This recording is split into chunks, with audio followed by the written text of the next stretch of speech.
Reflexiones matinales, llave de David, les da la bienvenida. El tema de hoy se titula Matad a los sacerdotes de Dios. El texto a meditar lo encontramos en 1 Samuel 22:17 que dice: Entonces dijo el rey a la gente de su guardia que estaba alrededor de él: Volveos y matad a los sacerdotes de Yahweh, porque también la mano de ellos está con David. Pues sabiendo ellos que huía, no me lo descubrieron.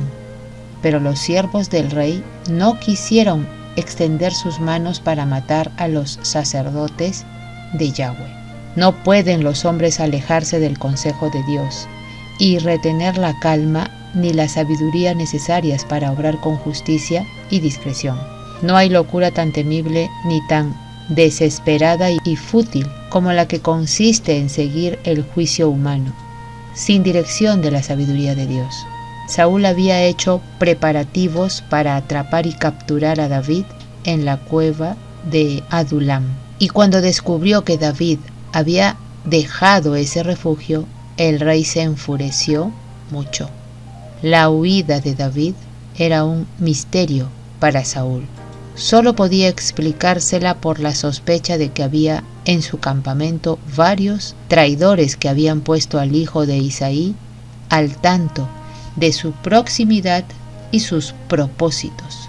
Afirmó Saúl a sus consejeros que se había tramado una conspiración contra él, y ofreciéndoles ricos presentes y puestos de honor, los sobornó para que le revelasen quiénes entre su pueblo habían tratado amistosamente a David.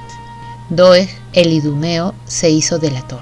Movido por la ambición y la avaricia y por el odio al sacerdote, que había reprobado sus pecados, Doeg dio parte de la visita de David a Ahimelech, presentando el asunto en forma tal que se encendiera la ira de Saúl contra el hombre de Dios. La palabra de aquella lengua perversa, encendida por el mismo infierno, despertó las peores pasiones del corazón de Saúl. Loco de ira, declaró que debía perecer toda la familia del sacerdote, y el terrible decreto fue ejecutado.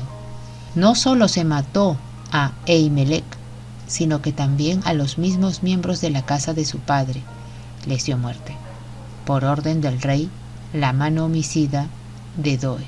Esto era lo que Saúl podía hacer bajo el dominio de Satanás.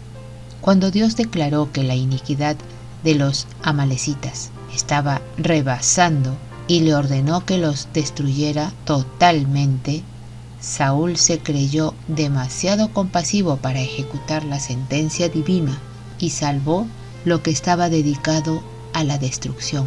Pero ahora, sin ningún mandamiento de Dios, bajo la dirección de Satanás, podía dar muerte a los sacerdotes del Altísimo y llevar la ruina a los habitantes de Nob. Los inocentes sufrieron con los supuestamente culpables. Quizá los habitantes de Nob no habían tenido nada que ver con el traslado a su ciudad del tabernáculo y de las familias sacerdotales. Sin embargo, la furia insensata y satánica de Saúl arrasó a todo el pueblo. Una vez antes, los filisteos habían destruido la ciudad sagrada de Silo. Eran los enemigos de Israel, y sin embargo no se registra que hubieran aniquilado a toda la población. Solo uno de los sacerdotes se escapa, Abiatar, hijo de Ahimelech, y se une a David al escuchar las trágicas noticias. David se siente culpable por lo acontecido y se aflige grandemente. Qué gozo debe haber sido para David dar la bienvenida a Abiatar.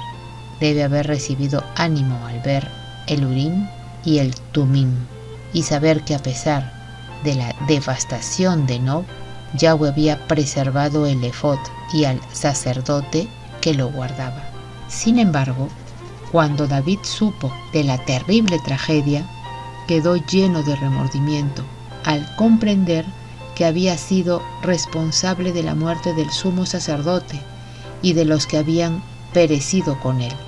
¿Cuánto hubiera dado por no haber incurrido en ese acto de engaño?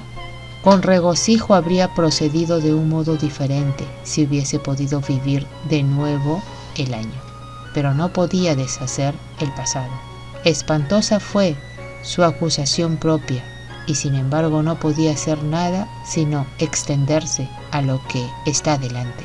Después de haber oído lo que hizo Doeg, David escribió el Salmo 52. Quedó asombrado de que un hombre pudiera erguirse en arrogante antagonismo frente al plan de Dios en vez de descansar en su misericordia eterna. Con lengua afilada como una navaja, Doeg había sembrado engaño y calamidad hasta el punto de que se convirtió en la misma personificación del fraude y del mal, pero cosecharía lo que había sembrado. No se engañen, de Dios nadie se burla, cada uno cosecha lo que siembra. Apreciados oyentes, que Yahweh nos bendiga. Hasta mañana.